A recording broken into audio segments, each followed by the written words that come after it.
This is how to play like a challenger. Yeah, so my name is V2, right? I started playing ranked in like season 3 when I was like 10 years old, but like I was just playing normal games at the time. I never took it like serious or whatever. But I actually started playing the game like somewhat serious in like season 8, I think. I was like silver and I went from silver to diamond by playing like Zed. And then I picked up Vlad and I got master tier and then I quit the game. And then I came back and then I picked up Ekko and yeah, and my highest rank ever is 1.2k LP top 20 just by playing Ekko. And why did I pick up this champ? I was I didn't like Vladimir because his early game was like you were like too AFK. I felt like I couldn't really impact the game when I was playing Vladimir at the time. So I asked my friends like, what champ do you think I should main? And he just said Ekko, and yeah, I just picked up Ekko. As you watch V2 kill a bunch of bots for sport, I wanted to let you all know that I'm giving away $25 of RP to one of my subscribers who comment on this video. So make sure to subscribe, drop a like and tell me in the comments down below what are your thoughts on Ekko in the mid lane in League of Legends. All the details for the contest will be down in the description box below. V2 explained that the biggest difference between a noob and a Challenger Ekko player lies in the understanding and usage of his ultimate. It's not just about how you use it, it's about when you choose to skill it. Most League of Legends players instinctively use their level 6 skill point to level up their ultimate, as it's typically the strongest ability in a champion's kit. But V2 approaches this completely different, and here is why. That's what you do. You don't level up your ult level 6. You just hold it. They're gonna think like, oh, he doesn't have R, so let me try to like play aggro here. And then you can, yeah, surprise them or whatever. They don't see it. And like over games, you're gonna like know the trail in your head. Because like after a certain amount of Ekko games, you don't even need to skill it to know where the trail is.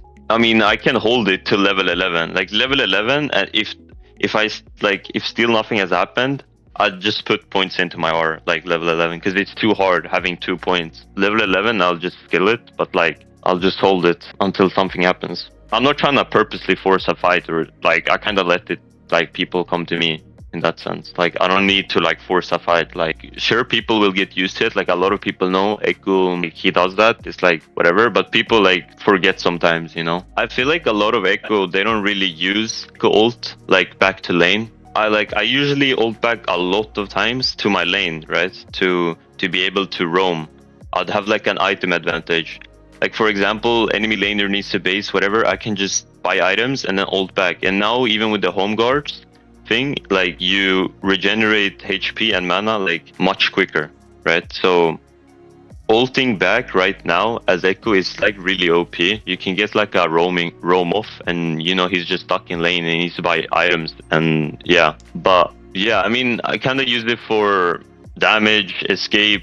Depends on the scenario. Like we say they're like damaging you, instead of like insta ulting back, you can like try to take as much as damage till your trail is on you, and that's when you are, you know, like that's what you can do. But I mean it kind of depends on the situation. It's like how much damage can you really take? But yeah, that's usually what you do. Like you just kind of try to take as much as damage, and when the trail is like back on you, you can R. Mastering when and how to use Ekko's ultimate is what separates hard-struck players from challengers. It's not just about pressing R, it's about thinking ahead. Will you ult back to lane for tempo or hold it for a clutch engage? Even the decision to skill the ability requires careful consideration. When it comes to matchups, Ekko thrives against champions that don't pressure him in lane. Think Aurelion Sol, Xerath, or any champion that essentially goes AFK. These matchups give Ekko the freedom to farm, scale, and set up for his explosive mid-game power spikes. On the flip side, Ekko struggles against nearly every meta mid laner. Champions like Akali, Sylas, Yasuo, Yone, Galio, LeBlanc, and even Ahri are all tough matchups due to their ability to outtrade or punish Ekko early. For build order, while there isn't a single perfect build, V2 recommends starting with Lichbane into Nashor's Tooth and then building Rabadon's Deathcap or Void Staff, depending on whether the enemy team has magic resist. If you find you have enough damage, Deadman's Blade is a great fourth item for survivability and utility. As for a fifth item, it depends on the game state. And what about Sonya's Hourglass? According to V2, Ekko already has enough defensive tools in his kit. With his ultimate W and passive providing ample mobility and escapes, Zhonya's often feel redundant. Investing in it can be overkill when Ekko can use that gold to further amplify his damage. Here's a typical rundown of the game according to V2. Like mostly level 1, you just kind of sit back and you just queue the wave and try to get as many minions as possible. I mean, the whole goal as Ekko, like how I play it at least, is that you base at 400. I mean, you don't need to base at 400, but you need 400 gold. That's your goal. Like you need 400 gold for a D ring.